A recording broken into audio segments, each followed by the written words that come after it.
What is going on, ladies and gentlemen? How are you guys doing on this Thursday, June 16th, 2022?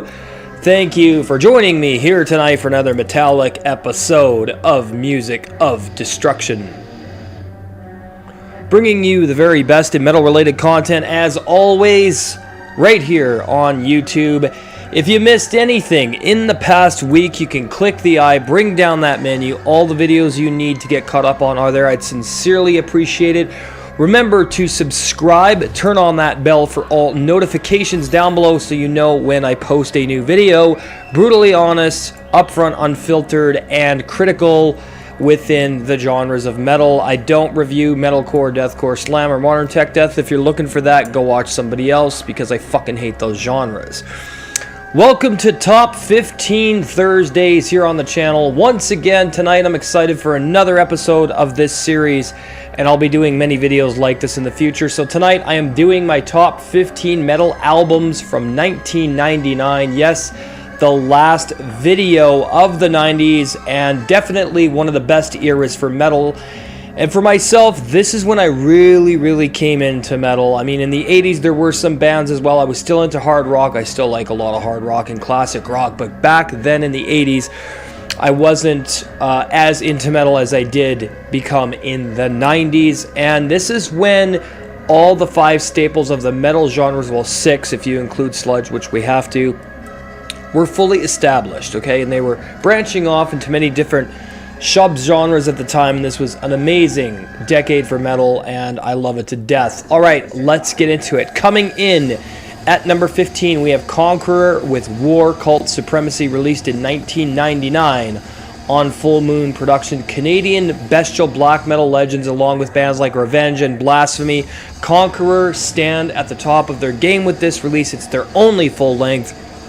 I have many fond memories of this album, and I did end up seeing Conqueror live back in the late 90s as well, and I remember being completely blown away by this band and album. This is straight up bestial black metal chaos. Canada, the pioneers of the bestial black metal genre, would originate in Canada. Then you had some bands coming out of Australia like Bestial Warlust, but Canada is really the spawning ground for this insane genre of black metal.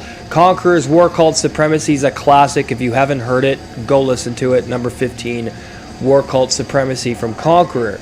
Coming in at number 14, Finnish melodic death power metal legends Children of Bodom. Rest in peace to Alexi Laiho with Hatebreeder, released in 1999 on Spinefarm Records. This is my favorite Children of Bodom release, actually. I do like some of their stuff. This album to me stood out from all the rest. It's very heavy, but it also has a lot of power metal riffing and driving forces within the framework of the music. It's got some good melodies, and I like the keyboard work in this record, and of course Alexi's vocals. Children of Bodom is a great band. I'm not super big on them, but I do recognize their contribution to obviously power metal and melodic death metal, and being from Finland, you know they're going to be a good band. So yeah, Children of Bodom's Hatebreeder gets number 14. Coming in at number 13, 6 Feet Under with Maximum Violence, released in 1999 on Metal Blade Records USA. Death groove metal with Chris Barnes at the helm.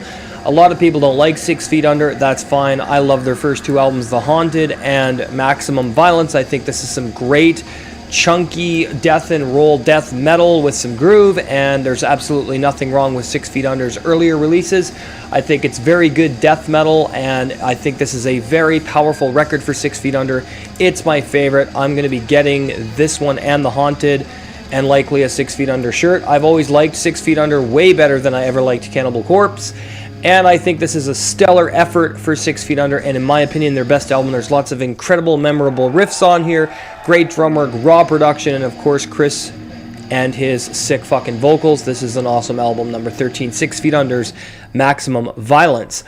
Coming in at number 12, we have USA Goth Doom Metal Legends Typo Negative. Rest in peace to Mr. Peter Steele with World Coming Down, released in 1999 on Roadrunner Records. Doom Metal Goth Legends, man. This is an incredible album. It's emotional, it's depressing, it's dark. It's like a mental breakdown, and it's very heartbroken, and it's very romanticized. And I know Peter Steele was writing a lot of writing a lot about bad shit that was happening to him at this time, and this record really encapsulates and reflects Peter Steele's depression and some of his most darkest moments. This is an incredible release, number 12, Type O Negative, with World Coming Down. Coming in at number 11, we have German heavy power metal legends Gravedigger once again making the list with Excalibur, released in 1999 on Gun Records. This is just battle epic driven power metal, so fucking good. There's really great driving, memorable battle hymned riffs on here with some great traditional heavy metal epics, great vocal work, production, bass, drums, guitar. This is an album you put on to feel good, to pump your fist, to headbang to, and to just know that everything's going to be all right. Gravedigger is an awesome fucking band. In fact, I would say next to Dio, they're my favorite power metal band. I need to get some Gravedigger. That's definitely going to be added into my collection, along with Excalibur and a few of their other albums. Gravedigger's Excalibur gets number 11. Coming in at number 10, we have USA crossover thrash metal legends Stormtroopers of Death with Bigger Than the Devil, released in 1999 on Nuclear Blast Records. This is a really awesome record. There's a lot of crossover hardcore punk on here, mixed with thrash metal. I think Stormtroopers of Death were really in their own element with this album. It's very, very good to me. I love it. I absolutely have always liked Stormtroopers of Death. And this is an underrated album to me. I don't hear many people talking about this within the metal community or metal forums and stuff like that. And it's a very memorable release. I'm going to be getting some Stormtroopers of Death. They are a fucking great band. And if you haven't heard them, go and check them out. This is a good album for you to start with. If you're new to Stormtroopers of Death, you can't get much better than Bigger Than the Devil. Their debut is really, really awesome too, and they have some other good albums, but this is one of them. Stormtroopers of Death, Bigger Than the Devil, gets number 10. Coming in at number 9, Norwegian black metal legends Darkthrone, Ravishing Grimness. Released in 1999 on Moonfog Productions this time. Very raw album for Darkthrone. This is pure black metal hatred, grimness, coldness, isolation, despair, misanthropy, and fucking obviously complete and utter cold Norwegian soundscapes in this record. Darkthrone are masters at crafting cold, misanthropic black metal, and I think that Fenriz was in some of his darkest moments on this release, but it's definitely one that's very memorable. Darkthrone's Ravishing Grimness gets number 9. Coming in at number 8, Belgian black metal legends Enthroned with the Apocalypse Manifesto, released in 1999 on Blackened Productions. Enthroned are one of my favorite Belgian black metal bands. This is an extremely apocalyptic sounding album. It's very depressing in a lot of ways. It's very fast, frantic, and heavy, but also very atmospherically driven, and it has a lot of depressing overtones. There's some great keyboard work on here. And I mean, it's Enthroned. If you haven't heard them, you're missing out, because this is a great band. Belgium's black metal scene doesn't get enough credit, in my opinion, and Enthroned are one of the top bands to come out of Belgium. So if you want to check out Enthroned, The Apocalypse Manifesto, highly recommend it. Number 8 on my list. Coming in at number 7, Singaporean death thrash black metal legends Impiety, or Impiety if you prefer, with Skullfucking Armageddon.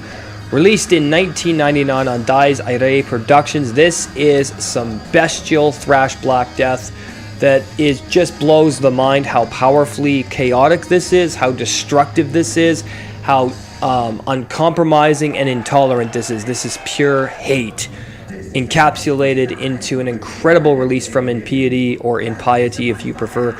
Yeah, I cannot get enough of this album. I need to get some of their work. This is a very underrated band, and being from Singapore of all places, you know this is going to be good. It's very underground, it's very obscure, but Impiety, Skullfucking Armageddon is awesome. It gets number 7. Coming in at number 6, we have Judas Iscariot with Distant in Solitary Night, released in 1999 on Moribund Records. USA black metal legend, once again, Judas Iscariot, or Iscariot if you prefer.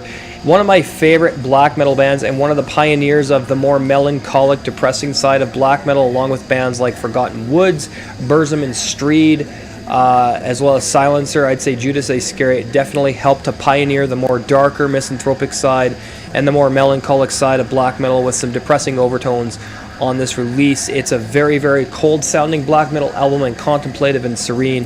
It's great. Judas Iscariot's Distant and Solitary Night gets number 6. Coming in at number 5, German thrash metal legends Sodom with Code Red, released in 1999 on Drakkar Records. This is an incredible Sodom release. It's fast, it's brutal, it's aggressive, it's dark, it's heavy, it's epic, it's powerful, it's rage-fueled, it's emotional, and it's definitely one that I think Sodom did their best at with this release. One of my favorites from them. I got to get some Sodom, and it's just such an incredible German thrash metal album. It's very aggressive and dark, also has a raw production, and I mean, it's Sodom. They had to make this list. Code Red is an awesome album, gets number 5. Coming in at number 4, Danish thrash metal legends Artillery with BACK, released in 1999 on Die Hard Music. Artillery, man, I mean, their guitarist died a few years ago, or it was their bassist, I can't remember, I'm sorry. This is an incredible band, and I mean, for Danish thrash, they have some of the best of what Danish thrash has to offer, especially on this release. They've got so many good albums. I don't think Artillery ever released a bad album, and this one just takes me back to simpler times. It's so fucking powerful, and it's very poignant in its message. It's talking about a lot of the things that are going on today, even back then. I mean, there was a lot of awake people in metal. There still is, even though there's a lot of closed-minded idiots that still cater to the state and authoritarianism within metal, which is a fucking joke. But anyway, this is very anarchical, and it's very anti-government. It's very political in a lot of ways, but it's also talking a lot about the human condition. And yeah, Artillery's BACK, fucking awesome, gets number 4. Coming in at number 3, Burzum with Hidskelf, I don't know if I'm saying that right, released in 1999 on Misanthropy Records, Norwegian black metal. This is an incredible album from Varg, love him or hate him based on his political views. I really don't give a shit. Burzum will always be one of my favorite bands of all time. Varg is a goddamn genius. This album is so cold, it's very isolated, but it's very enchanting as well, and epic. It reminds me of being in a forest alone completely, with my thoughts, with nothing around me but beauty and nature. That's really what this sounds like, though it is very cold and depressing as well in a lot of ways, and it's very misanthropic. It's an awesome album, Emmett. It's Burzum. Hidskelf gets number 3. Coming in at number 2, Immolation, Failures for Gods, released in 1999 on Metal Blade Records, USA death metal legends from New York. It's Immolation, Failures for Gods. This is one of their best albums. This is one of the first albums I heard from Immolation. I can't get enough of it. I think they're one of the best bands in the East Coast of death metal, along with Incantation and stuff like that. This is an incredible album for Immolation, and I think this is when you'd start to see them really solidify themselves in a lot of ways. It's incredible, man. It's Immolation, Failures for Gods, gets number 2. Coming in at number 1, Swedish black metal legends Marduk with Panzer Division Marduk. That's what's playing on the TV behind me there, with Legion still in the band. This is probably the most chaotic, brutal album of 1999. Marduk, one of the fastest bands in black metal, one of the heaviest, one of the most aggressive, one of the most dark. This album is all about war and destruction and chaos and death. That's exactly what it is. Panzer Division Marduk is a fucking masterpiece of black metal brilliance, and it's so goddamn destructive and cold. You just can't go wrong with Marduk's Panzer Division. Marduk gets number 1. Alright, there you have it, another top 15 in the books here on the channel. I hope you enjoyed the premiere. If you're new, subscribe, turn on that notification bell. Merchandise available in the description, Teespring.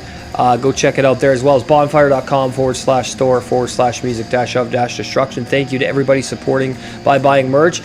Join the channel, become an MOD Elite, get amazing perks for $4.99 per month. Hit that join button. You get access to exclusive content, review requests within reason, of course, band interviews and promotions if you have a band, collaborations if you have a metal YouTube channel, and I'll also help you with your YouTube channel as well with SEO and thumbnail design and titling and things like that. So yeah, also want to thank Aaron, my good buddy, just joined the channel today. Thank you very much, Aaron. I really appreciate it. Thank you guys for watching. Make sure to subscribe, like, and comment. We'll see you for Metal Album Warfare Fridays. Have a great night. Take care.